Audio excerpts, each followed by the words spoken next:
My summary of Ken's Journey to the Left. You move left, you punch some dudes, the pink dudes... Punch them, Japanese words fall out of them, and they give you a star power. The stars represent the 7 Dragon Balls from the TV show, but that's the closest connection. Hell, that's the You only idiot, just say it's not Dragon Ball! There's a great 10-second looping track that never is...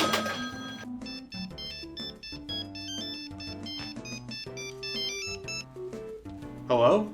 Evan, can we just remake the Dragon Ball episode? It's so close to being good. I mean, there's a lot of reasons why we don't do that. I mean, first, you're bald. Second, we don't live in those dorms anymore. And third, I don't think anybody would actually get that reference, so maybe it's not worth doing. But we've learned so much since then. Just think about how good the episode could turn out. It seems like a lot of work for pretty much no payoff. Maybe just do like an opening bit to a video where we talk about doing remakes, and then it's like super meta, and then, you know, you talk about video game remakes for a really long time. That's a horrible idea. Everyone will hate it. Now, if you'll excuse me, I've got another excellent couch gag to perform. Was that the coda with another terrible idea? Yeah. Are you gonna add it to the list? Maybe. We'll see how he handles this one.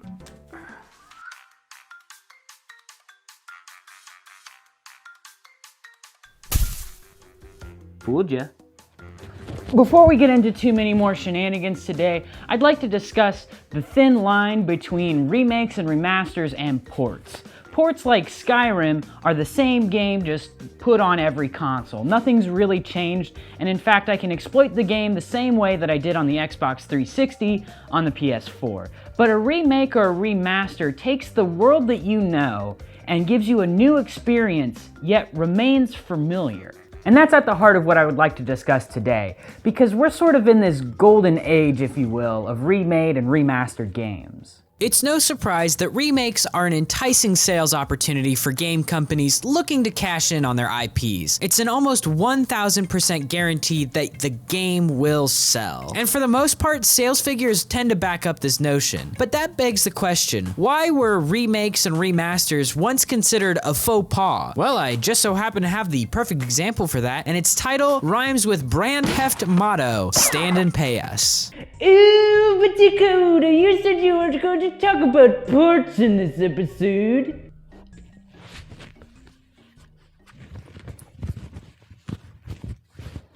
Well, demon that lives inside of me, technically the Xbox 360 version of Grand Theft Auto San Andreas was built for iOS systems, meaning it was technically remade from the ground up. Grand Theft Auto San Andreas for the Xbox 360 is the pinnacle of how not to remake your game. Losing a significant amount of the licensed music and reverting the HUD to a stripped-down version puts this remake in a position where it holds no charm of the original, and for what, 720p and a bit further of a draw distance? I played all of Borderlands 1 in like 10 frames per second on a dinosaur laptop, so excuse me if PS2 specs don't really bother me. But all of that only makes it sound like a bad port. What puts it into the category of bad remakes? Well, the fact that they had to rebuild the entire game in order to fit the early iOS limitations. In my mind, that's a remake of a game and not just a simple port. Personally, I really wanted to see this PS2 classic get remade in the GTA 5 engine in the form of DLC, but due to the raging popularity of the online mode, we'll most likely never get to see that fleshed out version. And that's my bar for bad remakes. So this, Dead Rising Chop Till You Drop for the Wii, and the Silent Hill remasters are all absolutely garbage examples. But lately, companies have been overhauling their IPs for a new generation, and I love it.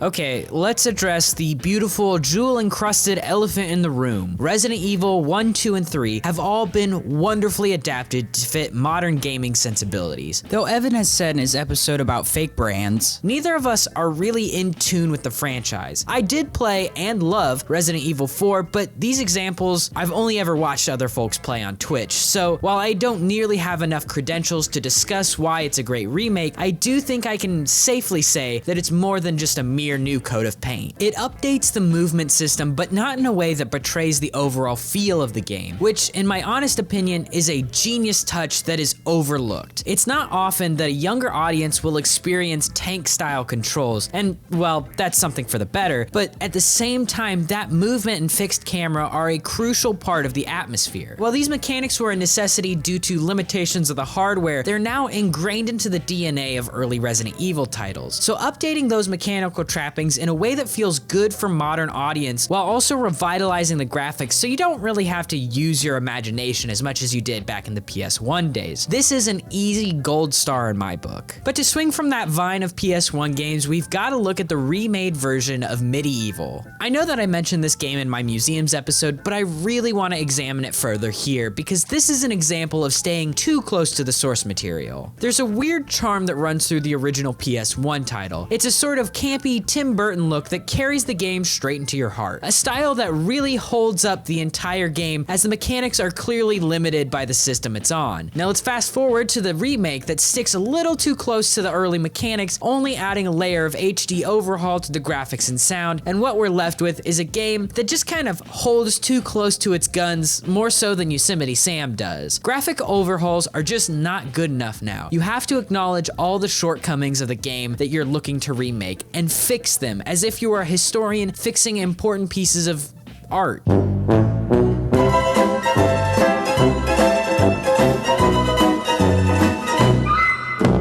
Okay, so some artistic historians even mess up sometimes too. Good to know. Medieval is not a bad remake. Had it been done to this degree on the PS3, the remake would have been the gold standard at the time, but as far as running with the big dogs now, it leaves a little bit to be desired. You can't really discuss this topic anymore without mentioning the 7th installment of the eternally ending fantasy.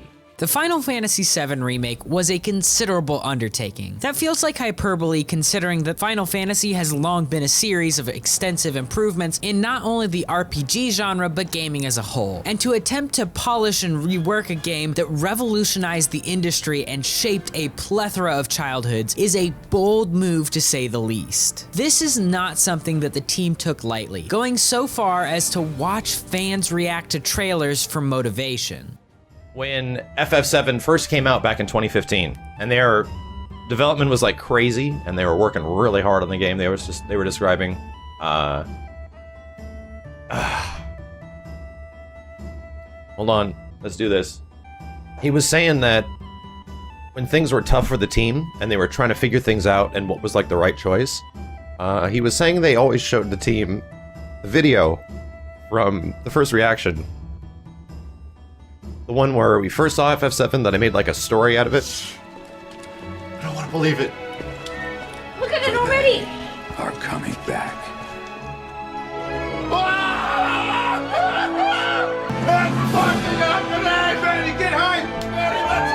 He was saying how whenever the team was feeling down and he wanted to motivate everybody, they would watch that video. And it said it gave them energy to try to go forward and make the right choices. This was an endeavor approached with a fervor that had not really been seen before. What really sets this remake apart from the rest is the fact that it's the most dramatic overhaul of a narrative in a game to date. You see, Final Fantasy VII Remake is just a fraction of what the original title was. What the developers have done is flesh out the early part of the narrative, giving more backstory to certain characters who really only got their time in the sun for about a minute. In theory, there should be a part 2 to the remake. While I've never finished Final Fantasy VII, I know that it's a cultural landmark, and watching my friends play the remake and just gush about how much they love it leads me to believe that this is what a remake should feel like. Before we get to the final entry here, I'd like to commend some other games that are adding to this golden age. All of the LucasArts remakes. Complete overhauls in graphics and movement opens up these classic point-and-click adventures to a newer audience, myself included. Destroy All Humans. It's kind of funny that at the beginning of the year, I bought the port of the 2005 game on PS4. I got the Platinum Trophy in around a week and thought to myself, wow, this game holds up surprisingly well. Then, Evan texts me with the news that this game is getting a full remake, and damn did they do a killer job. The original graphics added a campy campy B-side sci-fi look, and I really like that, but this remake looks more cartoonish and gives it more of a Saturday morning vibe. Top that off with some much needed work to the PS2 physics engine, and you've got a remake that pushed me to play the same game twice in the year. Fire Emblem Shadow of Valentina Echoes for the 3DS is a remake of Fire Emblem Gaiden for the Family Computer. Any game that makes it easier for me to enjoy the origins of Fire Emblem is a win in my book. In that same vein, Nintendo has been killing it with remakes. Well, at least with just Zelda titles. I've never in 1,000 years wanted Chibi Link, but now that he's here, I love him. Small boy, baby, tiny boy, does not know anything, does not even know ABCs, just knows be little and nap.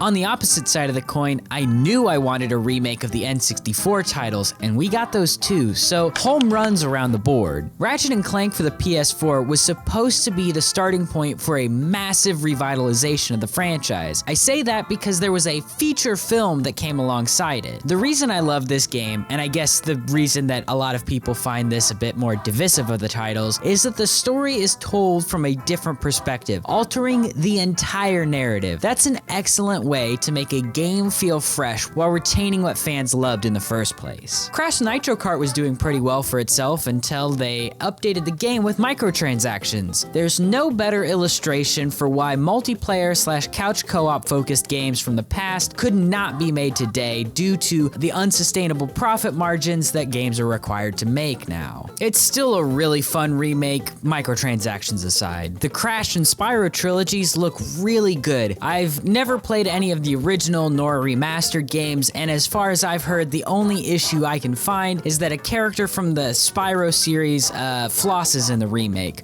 Cringy, but still lovingly recreated. Why did they do this? So let's switch gears from games that I kind of know to a game that I'm an expert in.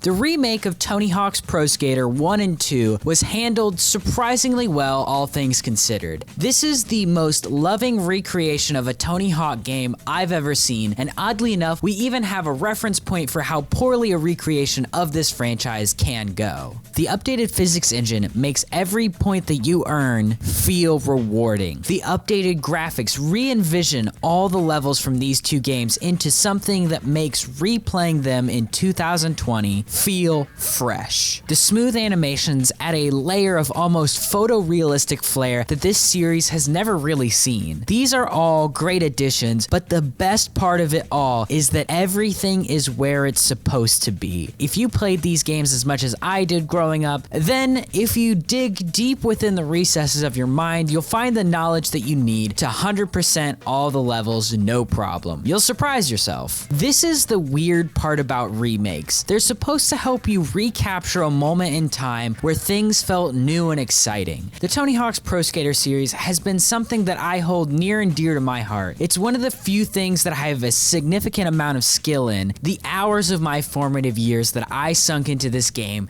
came flooding back upon the release of the remake. Everything was where it was supposed to be. The soundtrack had all the classic jams and the secret areas were completely intact. It felt like I was back on that old beige Dell desktop with our trusty first generation Microsoft Sidewinder controller in hand, trying to see how many times I could do the loop in 2 minutes. That's a magical feeling that I've really never had before with any other remake. I grew up playing like 5 games, that being Advanced Wars and Fire Emblem for the Game Boy, and Lego Star Wars 1, Battlefront 2, and Tony Hawk for the PC. So unless they remake any of those games with the same well-placed scrutiny that Vicarious Visions put into THPS 1 and 2, I think that this will be my only experience with a feeling even close to this. Well, that is until I get really old when they remake BioShock 1 for the PS10.